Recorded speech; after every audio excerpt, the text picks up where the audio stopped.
हरे कृष्ण कृष्ण कृष्ण हरे हरे, हरे राम राम राम हरे हरे। इस प्रकार से हम लोग अब 53rd episode of 10 minute series of Bhagavat Mahapuran में पहुंच गए हैं। और हमने देखा कि किस प्रकार से प्रहलाद महाराज जो हैं उनके बारे में सुना। अब उनके बारे में हम और जानेंगे। और आगे बढ़ने से पहले हम लोग इस्कॉन के फाउंडर आचार्य ऐसी भक्ति वेदांत स्वामी प्रभुपाद जी का बहुत बहुत धन्यवाद करते हैं, आभार प्रकट करते हैं। तो प्रहलाद महाराज जो थे वो 5 साल के बालक थे और वो स्कूल जाते हैं, गुरुकुल जाते हैं। गुरुकुल में जो शुक्राचार्य जो होते हैं, शुक्राचार्य जो कि दानवों के गुरु होते हैं, उनके जो 2 पुत्र होते हैं वो उनके क्या होते हैं, टीचर होते हैं। उनका नाम होता है सनदा और अमरका। सनदा और अमरका ये उनके टीचर्स होते हैं। वो उनको सिखाते हैं कि दुश्मन कौन है, मित्र कौन है। इस प्रकार से भौतिक चीज़ें जो सिखाते हैं वो उनको प्रहलाद महाराज को पसंद नहीं आती हैं, क्योंकि वो सबको एक ही नज़र से देखते थे और सबके अंदर ही ईश्वर कृष्णा ठाकुर जी को देखा करते थे। तो इस प्रकार से उनको ये जो भौतिक शिक्षा थी उनको पसंद नहीं आती थी। तो एक दिन की बात होती है कि हिरण्यकशिपु जो होते हैं वो प्रहलाद महाराज को बड़े प्रेम से बुलाते हैं और उनको अपनी गोद में बिठाते हैं और उनसे पूछते हैं कि उनको गुरुकुल में सबसे अच्छी चीज़ क्या लगी और गुरुकुल में क्या चीज़ उनको सीखने को मिली। तो वो बताते हैं, प्रहलाद महाराज कहते हैं कि जो भौतिक चीज़ें हैं वो सबको छोड़ देना चाहिए और भौतिक चीज़ों को छोड़ के हरि की शरण लेनी चाहिए और वन में जाके हरि को खोजना चाहिए। और हरि के लिए तपस्या करनी चाहिए, उनकी पूजा करनी चाहिए, उनकी प्रार्थना करना चाहिए। ये सब सुन के हिरण्यकशिपु को थोड़ा अचंभा होता है और उनको लगता है कि जरूर कोई वैष्णव जो हैं वो गुरुकुल में वेश बन के बना के आ गए हैं और उनके जो पुत्र हैं उनका गलत शिक्षा दे रहे हैं उनको। इस प्रकार से उन्हें एहसास होता है। तो हिरण्यकशिपु ने जो सनदा थे और अमरका जो कि शुक्राचार्य के पुत्र थे उनको बुलाया और उनको बोला कि इस प्रकार से उन्हें देखा है। तो सनदा और जो अमरका थे, पहले तो उनने बड़े प्रेम प्यार से प्रहलाद महाराज को समझाने की कोशिश करी और उनको बोला कि भी उनको जो उनका प्रेम है विष्णु के बारे में, कृष्ण के बारे में, ठाकुर जी के बारे में, उसको छोड़ देना चाहिए। और उन्होंने फिर भौतिक चीज़ों के बारे बताया। लेकिन ये बात उनको प्रहलाद महाराज को कतई पसंद नहीं आई।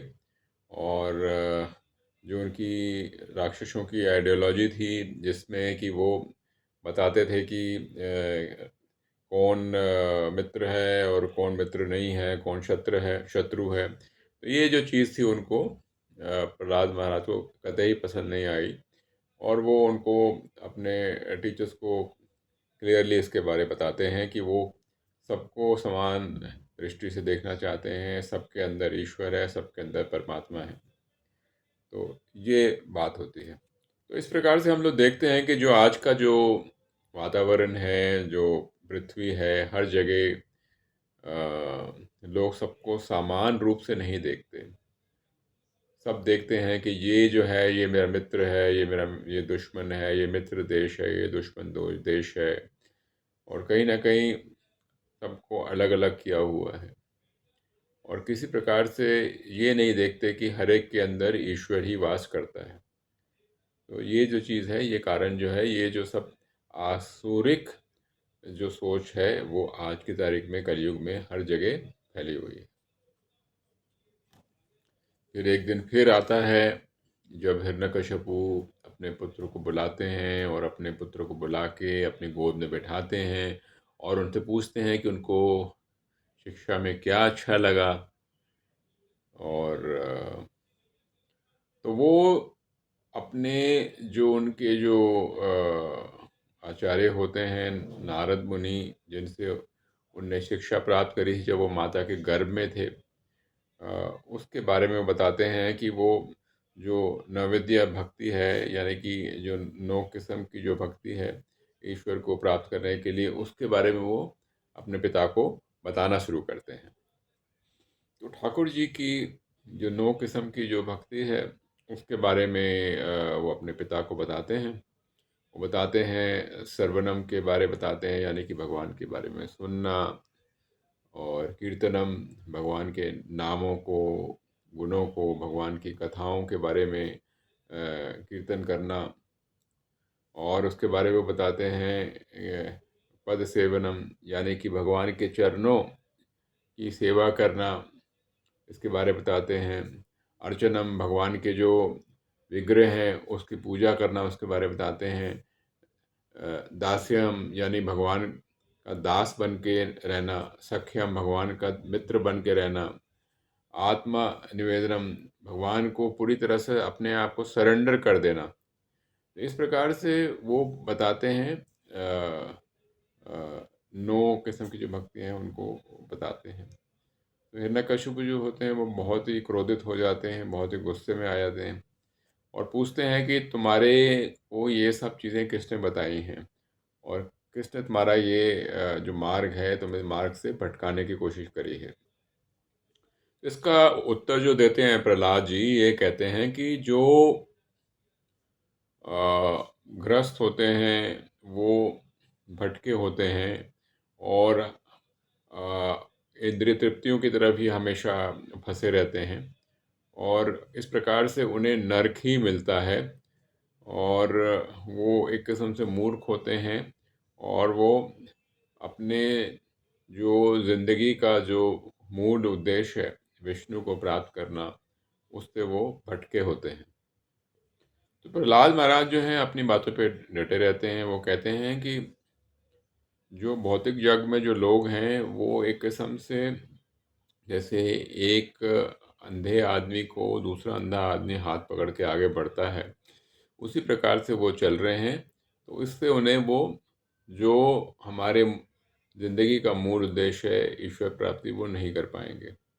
इस प्रकार से वो पूरी तरह से अपने पिता को जो सच्चा ज्ञान है वो देते हैं। तो हिरण्यकशिपु जो है वो एकदम क्रोधित हो जाते हैं, और वो जो उनके पुत्र जो उनके गोद में बैठे होते हैं उससे धक्का दे देते हैं, उनको गिरा देते हैं, और अपने जो सैनिक होते हैं उनको कहते हैं कि मेरे पुत्र को तुम मृत्यु दंड दे दो। और वो उसको कहते हैं जिस प्रकार से अगर आपके शरीर में कोई जहर फैल जाता है, या कोई इस तरीके से कि कोई आपको डिजीज़ हो जाती है, तो उस अंग को काट देना ही अच्छा है। इस प्रकार से वो कहते हैं कि प्रहलाद को मार देना ही अच्छा है। तो हिरण्यकशिपु ने प्रहलाद महाराज को मारने की बहुत सारी कोशिश करी। हाथी के पैर के नीचे कुचलने की कोशिश करी, उसे सांपों के गड्ढे में फेंकने की कोशिश करी, उसे भूख खाना ना दे के भूख से मारने की कोशिश करी, उसके ऊपर तंत्र मंत्र करने की कोशिश करी, पहाड़ से नीचे फेंकने की कोशिश करी, और उसके ऊपर भ्रमित करके उसको मारने की कोशिश करी, उसको जहर देने के याद कोशिश करी, पानी से डुबाने की कोशिश करी, और बहुत कठोर ठंड में डालने के उसकी मृत्यु करने की कोशिश करी। उसके ऊपर पहाड़ के चट्टान गिराने की कोशिश करी, और जैसे, लेकिन कहीं पे भी जो भी उन्होंने किया उससे प्रहलाद महाराज का बाल भी बांका नहीं हुआ, कुछ भी नहीं हुआ। क्योंकि भगवान जो हैं अपने सच्चे भक्त के साथ हमेशा रहते हैं, और सच्चे भक्त की वो पूरी तरह से हमेशा ही रक्षा करते हैं। तो भगवान एक किस्म से पूरी रिस्पॉन्सिबिलिटी लेते हैं अपने सच्चे भक्त की, और उन्होंने पूरी तरह से प्रहलाद महाराज की रक्षा करी। और हिरण्यकशिपु था, वो पूरी तरह से हार जाता है, और पूरी तरह से वो एकदम विवश हो जाता है। हरे कृष्ण।